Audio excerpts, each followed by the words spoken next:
নমস্কার, কেমন আছেন সবাই? আশা করি ভালো আছেন, আমিও ভালো আছি। এটা আমার আরেকটি নতুন ব্লগ। এখন সন্ধ্যা, পুজো দিয়ে নিচ্ছি, সন্ধ্যার পুজোটা। একটু বাইরে যাব। আজকে আবার মহরম আছে, অনেকেই হয়তো জানে, শুনে বা চেনে। যাই হোক, আমি মহরমটাকে খুব মানি, খুব ভক্তি করি, সব ধর্মকেই সম্মান করি, আমার ধর্মকেও, আদার্স ধর্মকেও। যাই হোক, তাই একটু তাড়াতাড়ি পুজো টুজো দিয়ে নিলাম। ভগবানকে পুজো দেওয়া হয়ে গেলে এরপর বের হয়ে যাব।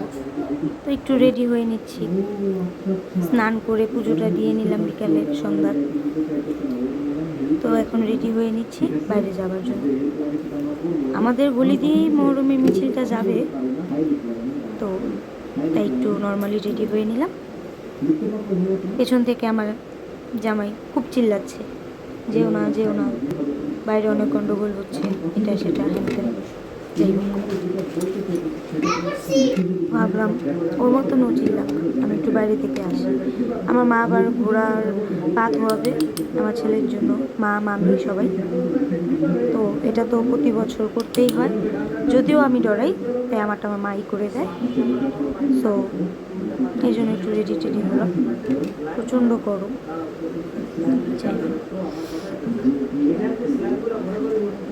যা বলছি, এখন একদল লোক বলবে হিন্দু হয়ে কেন ওই ধর্ম পালন করি, এটা করি সেটা করি। সো ফরগেট ইট, এগুলোতে আমি কান দিও না, মাথা দিও না। ধর্ম যার যার, উৎসবও যার যার, যাই হোক না কেন। আমি সব ধর্মকে খুব ভক্তি করি, সম্মান করি।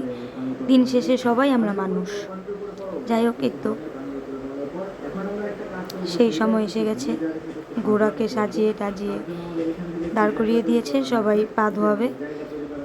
এখানে যে কোনো ধর্মের মানুষ পা ধোয়ায়, কোনো ভেদাভেদ নেই, তারাও না করেন। পা ধোয়া শেষে দেখলাম একটা এরকম আমাদের রথের মতন একটা গাড়ি সাজিয়ে ওরা নিয়ে যাচ্ছে। ভাবলাম যে কেটে হচ্ছে নিয়ে যায়,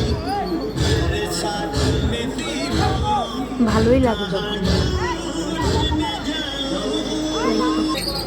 সব মিলিয়ে এটাও চলে, এবার খুব কম মিছিল ছিল। Bye bye.